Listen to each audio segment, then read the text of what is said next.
people knew who established that prior information? Do you know that information? Well, the first clear record we have is Aristotle writing on the heavens around 350 BC. That'd be about 150 years before Eratosthenes. There may have been other people, but that's the only one the earliest real clear record we have. And he gave in On the Heavens 4 arguments, 2 of them very good, one not so good, and one just outright wrong. But, well, which one do you think of those arguments we can actually apply to the example of what he would say? Hey, I know that it's a globe because of this. Like, I mean, which one of those would you consider being the best argument for that? That Aristotle gave? Yeah. There were 2 that he gave that were pretty good. One of them is the shape of the Earth's shadow during a lunar eclipse. And I know you're probably going to dispute whether that's the correct understanding of eclipses, and we can take some time to talk about that a little later on. But I've observed more than a dozen total lunar eclipses and a number of other partial eclipses, and every eclipse, the shadow is, whatever's covering the moon, is circular. Mm-hmm. It's the only shape that casts the circular shadow, regardless of orientation, is a globe. The other argument that he used, which I think is very good, is as you travel northward, stars in the northern part of the sky move higher in the sky. Stars that were below the horizon farther south you can't see, and at the same time, stars in the southern part of the sky get lower in the sky as you travel northward, and reverse is true as you travel southward.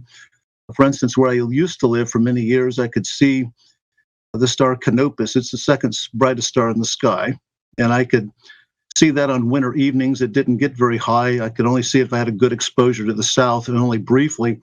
Where I live now, about 4.5 degrees farther north, I never see Canopus because it never gets above the horizon. Meanwhile, stars in the northern part of the sky are higher here than they were where I used to live. And I've observed this at many different places as I've traveled. I've been doing this for a half century, and it's a very robust sort of thing. In the 9th century, I believe some Muslim astronomers used this kind of visibility and surveying to remeasure the size of the Earth, getting something similar to the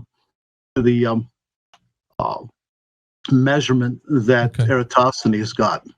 So, but we're relying on where Eratosthenes understand his foundational understanding, which he already knew. We call it the presupposition, right? But with your example, what was already established. Yeah. With your example, you're saying that he's actually building off of somebody else before him, which was Aristotle. Is this correct? According to you, that'd be a big name. All right, so he was building off of his work, according to what you're claiming here. All right, so and he was using the idea that the sun, the eclipses, right, the moon, the lunar eclipse, because of the shadow. Then he was saying, well, we're seeing this shadow on the moon. What else can it be, right? But the Earth. Is that correct? So with that information, he's moving forward to say, we already know that the Earth casting a shadow on the moon is a globe doing that. So we're going to go ahead and now do this test with sticks and well in a shadow, and then apply that to this with this presupposition that we have that the Earth is a globe because of that previous information. Therefore, moving forward and doing these tests, we're going to figure out that we can measure the the radius of the Earth, or get information that we could understand we're living on a globe. Eratosthenes, not Aristotle. Yes, that's correct. Okay, just because of that, like I would say, how could we establish with just what Aristotle has done that the Earth is a globe just based on that information, looking up in the sky and seeing something happen, some type of phenomena in the sky, like what, be it a lunar eclipse, a solar eclipse, whatever it is, stars moving from east to west. That to me, it sounds like you were making a grand leap of logic to then say we're using this as information to guide us into this next example, Eratosthenes, and then saying we're going to base ourselves on a presupposition that we think the Earth is a globe, and then use that to kind of validate this test.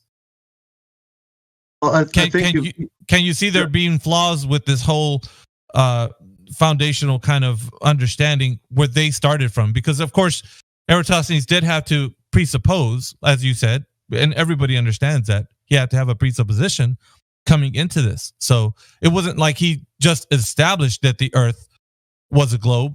There was an understanding he had going into this. Yeah, the original question was about measuring the curvature of the Earth, which is what Eratosthenes did. If you should ask the other question first, establishing that the Earth is a sphere, because of what he did. Yeah, because of what he did, it's important for us to get as much information. Remember, because I said be very specific, and you're doing that, right? You're telling me a bit of background information of what Eratosthenes, how he came about understanding the information that he did when he was applying this test, to the places he was using it at.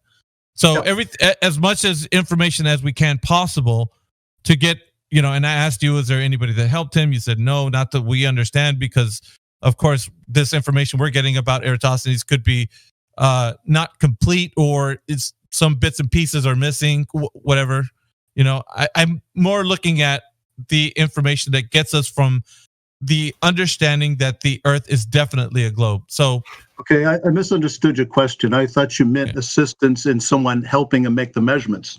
No, well, not that. Like he could tell somebody, "Hey, go take this, stick to whatever place and measure it at that point while I'm over here."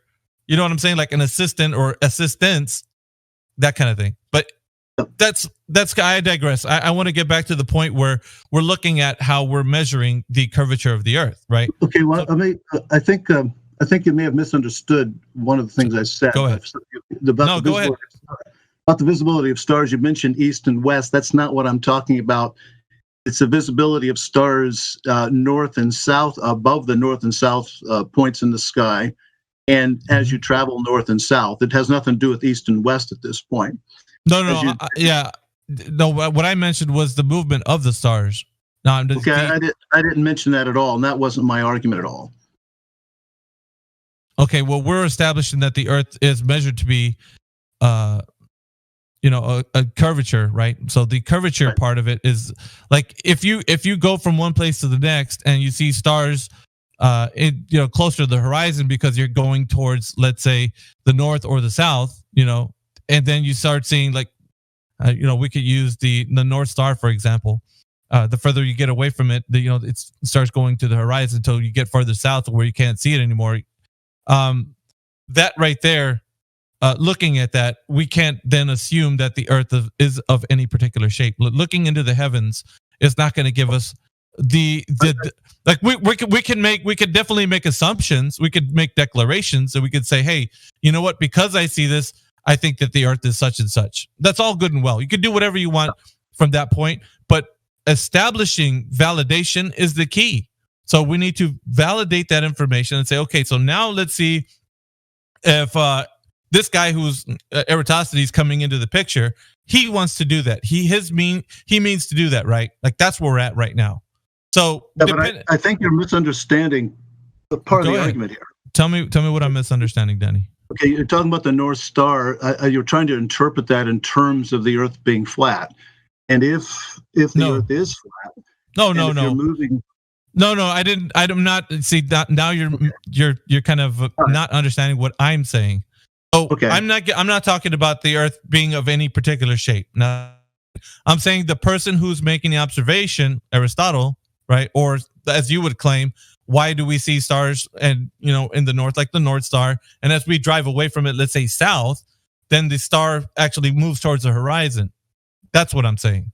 So the idea moves, that people, go ahead, Danny, go ahead. But if you're moving, I guess we're going to try to argue that as you're moving toward the North Star, it's going to look higher in the sky. You're going to have to interpret that in terms of what you think the Earth's shape is. If it's flat, you're going to see it rise higher in the sky.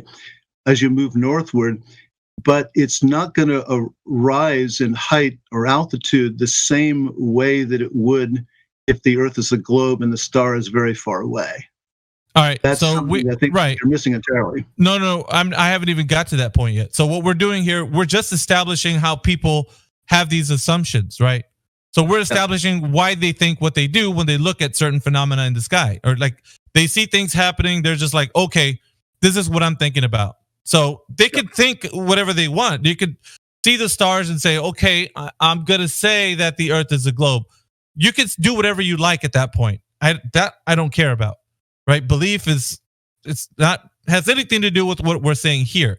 What I need here and what we're establishing is a little bit of background information as to what Eratosthenes came about doing, and then where did he get his presuppositions from?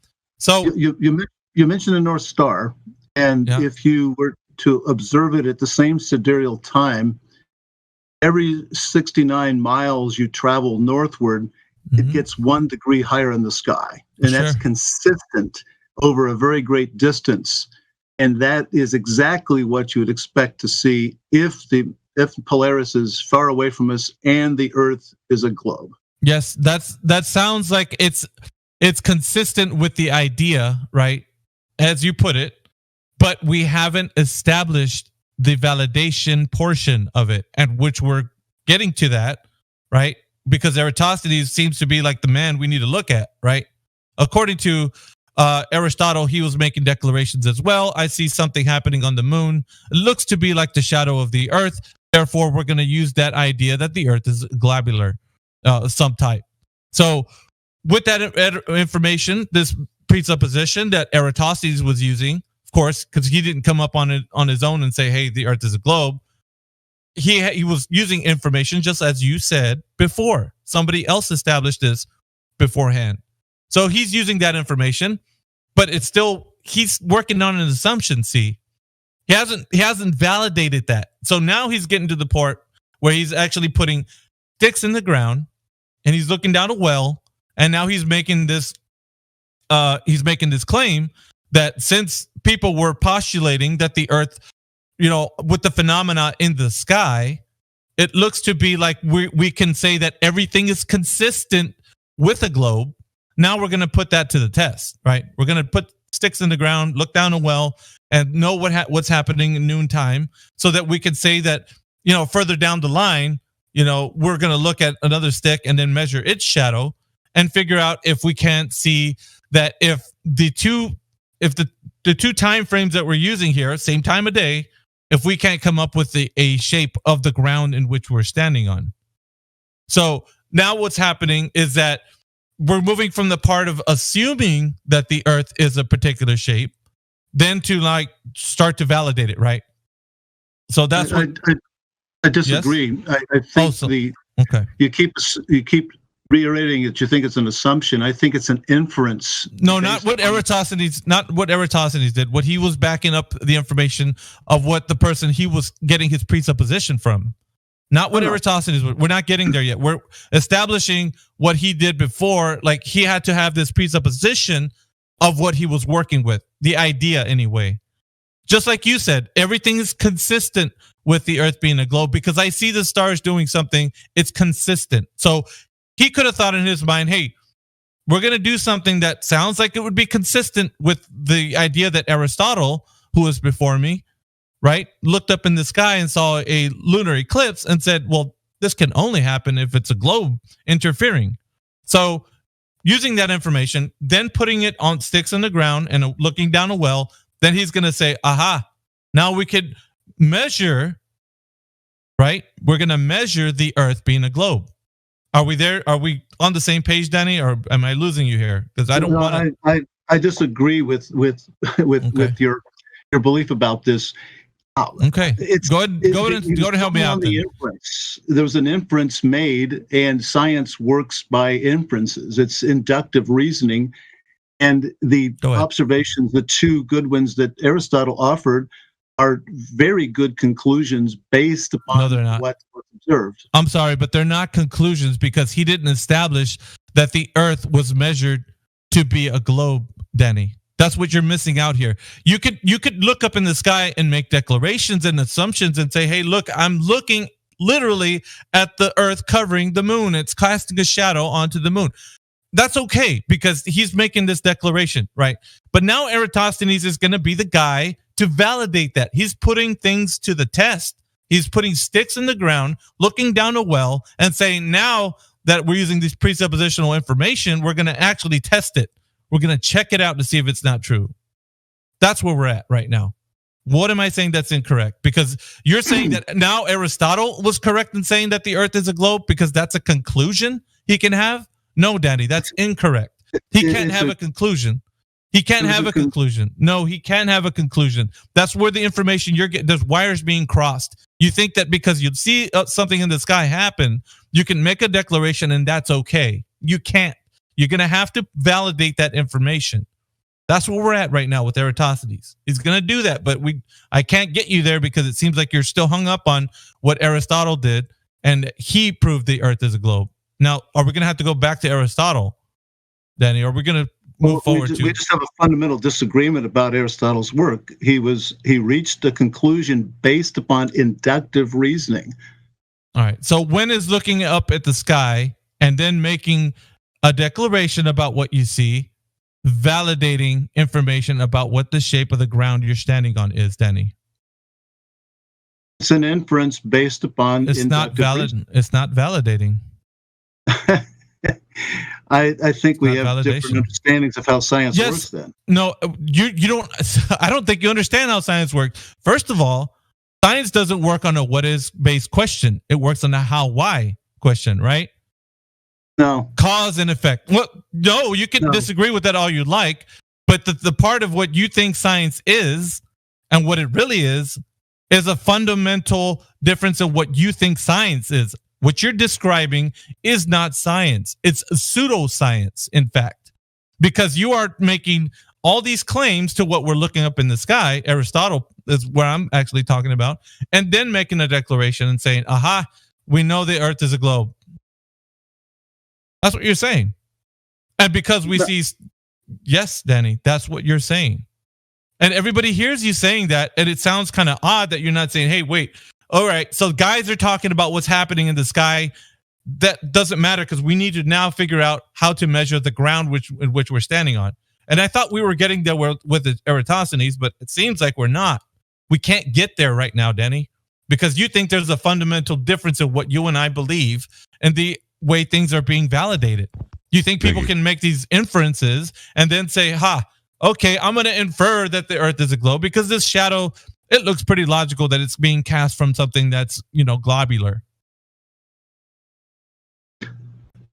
Well, it's a fundamental difference we have between what constitutes evidence, how we interpret evidence, and what inferences we can draw.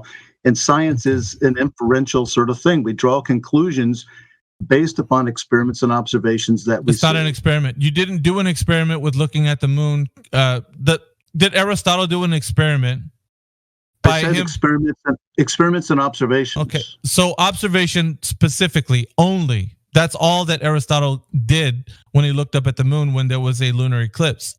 He did nothing of the sort of any kind of experiment. So you can't do experiments with something you're looking at.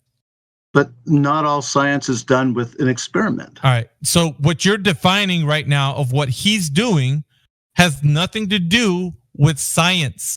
Has everything to do with him making a declaration and saying, I see something happening. That is absolutely true, Danny. See, the thing is, you're not getting this right. People can look up at the sky and make any kind of declaration. My goodness, ancient people have been doing it all along. And you're going to agree that every declaration can be just put in forward and said, okay, because of the ancient people said this, that's what it is. No. Okay, that's my point, Danny. Now we're on the same track. No. We're on the same track. I'm saying I disagree with what you're saying. Okay, so anybody that looks up at the sky and makes an inference is correct, Danny? Is that true? Now you're twisting my words. No, sir. I'm actually making them more clear because what you're trying to tell the people right now is that we can look up in the sky, see something happen, and then make a conclusion, Danny. We cannot do that. That is the most disingenuous thing anybody could do. No, it's not. Yes, Danny. And I'm sorry that this has to be the way that you find out, but you can't think that when you look at the lunar eclipse, you're going to say the Earth is a globe. This right here is only something that you've been taught. This is something that you've been taught and told because maybe you think that Aristotle was correct, or some other person who looks up at the sky and says, haha, I'm going to ponder at what I'm looking at. And you know what? I think that light in the sky is a gas giant, or it's a red planet, or it's some kind of rocky surface of ice caps. Who cares? What I'm saying is, how are you then going to take that idea and move it into the realm of reality and say, I validated that information, I know it to be true? You can't do that. All these things are just ideas that you have. You're oversimplifying the process. Actually, I'm making it more clear for everybody to understand what has been taught to us and how we cannot validate this information because of the fact that it's in a realm in which you can't make any scientific experiments with. It's unobtainable right now to you and I. So if you were to make any kind of inference, then I would say, okay, what is your information that backs up the claim that you're saying that because you see shadows moving across the surface of the moon, notably the lunar eclipse, how are you then going to say it's the Earth? You can't do that. You're going to have to validate first how you know the Earth is a globe, specifically how they claim it to be, oblate spheroid, or whatever your pick is on that. But we're going to have to validate that information. That is key. You've got this backwards. No, sir. This is how we're moving. This is how we're moving forward, Danny. We're moving forward with understanding what our world is. But we can only do that if we validate information. Now, it's fine. Like I said, you can make every declaration you want. Being as you said, your background is an astronomer. You've been looking at the sky. That's fine, man. You could look at the sky and then say, hey, look, I think it's the Earth being, covering the moon, and that's why we have this lunar eclipse. Not saying you can't do that, but what I am saying is you're going to have to validate it if you're going to tell somebody that is what's happening. Once you understand the cause of a lunar eclipse, then you can use that shadow to probe the Earth's shape. That's the point. No, you're working backwards here, Danny. You have to prove the Earth's shape and then tell me that it's what's happening on the moon. You're backwards right now. You're actually you're in reverse. You actually have to. Yes, you are. You have to actually. That's the cart before the horse. You can't do that. You have to establish that the Earth is a globe, and then say because of this globe, it's casting a shadow on the moon that we see. Now, if that hasn't happened yet, Danny, they had to spin the Earth in the opposite direction for it to work for their theory last eclipse. By the way, just saying. Yeah.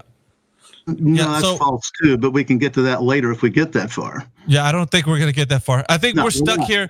We're stuck in the mud, Danny, because of the fact that you think you can look at the sky and then make a declaration and say, aha, we found our answer. The Earth is definitely a globe because we thought about it being a globe. Now we see a shadow and there you go. Everybody happy? Okay, a globe we're living on right now.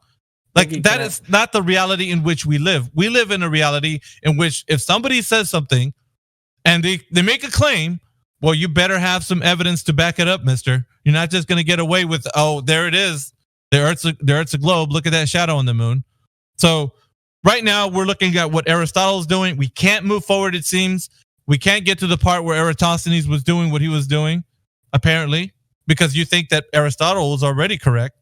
His conclusion that when he looked up at the sky and said the Earth was a globe, that by God, that's it. Earth is a globe. We got our answer. No, sir, we can't do that. We have to understand how the Earth we stand on has to be measured to have this curvature in which everybody is claiming. So that hasn't been established. And until we can move forward to that point, we're not going to get it established. And therefore, it remains a belief that you have unless we can establish that we can verify that the Earth has been measured to have curvature. So can I have a comparison? Is that okay, Danny? Because if we can't get to Eratosthenes, we're really not going to get anywhere. Yeah, we are in an impasse. Clearly, we are. Okay, so are we going to get to Eratosthenes now? Because it seems like we need to validate this curvature of the Earth. We can't do that just yet. What do you mean get to Eratosthenes? Well, right now we're stuck on Aristotle making the claim that he says that he thinks that it's the Earth on the lunar eclipse covering the shadow of the lunar eclipse and making that shadow on the moon, which is what he claims to be the Earth being a globe. Because what else can it be, right? It's consistent, as you put it. I guess we're such at an impasse at the very beginning that it's probably doesn't bode well for any further discussion. Well, it doesn't bode well, Danny, because we're not going to stay in the realm of make-believe. Danny, we're in the really is level here. The really is level deals with empirical evidence. It deals with people providing evidence for their claims. And right now, we just don't have that. There's no cowbell, Danny. Offered is empirical evidence. No, sir. It's not empirical. No, it's not empirical. It's what you claim as what you think that he actually was proving. And your whole worldview right now, you think that he made something very logical, has evidence-based. It's not. I'm showing you because if it did, everybody here would understand correctly that we could validate this information, and we haven't done that. So I've dismantled this idea that you have that you can actually look at the sky and make a claim and then stand by that claim. You can't do that because I'm going to ask you, how do you know? And you're going to tell me because it's consistent. Why can't you measure the ground? Why can you not measure the ground? Hang on, Jen. Hang on. So we have to stay within the realms of empirical evidence. Now, just like you said, we're at an impasse. I agree with you. But because of the fact that we can't move forward, here's what's going to happen. Now, I give people the option to be honest within the conversation. If we cannot be honest in this conversation and say that it is just a belief, then we're going to have to either remove you from the server. I don't want to do that, but I'd rather you be honest and tell me that you don't know instead of making these claims. Now, we didn't get to Eratosthenes, which is not something I wish we could have, right? But apparently you just want to stay in this belief realm. We're not going to have people in here preaching to us about their beliefs and then trying to justify them with their ideas and thoughts and feelings. We need evidence. This community is based on empirical evidence. Show me the evidence, everybody would say. Don't just tell me what you think you know. Show me what you know. Now, if you can't do that, it's fine. But I will give you the option to concede and say you don't know. But being as that you're an astronomer, it sounds like, Danny, you're not going to do that. Am I right? We have a fundamental disagreement at the very beginning. That's what the problem is. Well, it's not a disagreement that we should have based upon evidence. It's a disagreement we're having because you don't want to let go of your belief that you think that the Earth is a globe. It's a disagreement on the very basis and foundation of how these things are decided. It cuts down to epistemology, which is a much more fundamental thing than any of the details we're talking about here. I don't think we're not going to resolve this, Miggy. Yeah, we're not really. I understand, Danny, but because of the fact that you're holding on to this belief religiously, we're not going to be able to have. Now, remember that I want you to ponder this because we did offer you an opportunity to go ahead and give us evidence based on what you think is true. Now, that hasn't happened yet. We didn't get there, and it doesn't seem like we're going to, Danny. And unfortunately for you, this might mean the end of your stay here. But I'd like to at least leave you with that. To next time, remember, when you come into a place that, especially this one, we demand evidence. We demand for people to be honest because that is what we want. We want people to be having great discussions with us so long as they're honest and providing evidence. So, yep, this will be the end of our conversation, Danny. I'm sorry about this, but we're going to have to remove you. Thank you very much. And adieu. Wait, other people wanted to talk to him. No, he's not going to be. Anything. There's nothing to talk to about him, Jibsy. Yeah, there's nothing you can get from that guy. Bye-bye. Yeah, we were all chewing at the bit. So, I mean, there's no point. I thought Gene wanted to talk to him. Yeah. No, well, if somebody claims by looking at something that they know what it is, man, you're lost. Yeah. You're lost, man. his staunch globeness is not.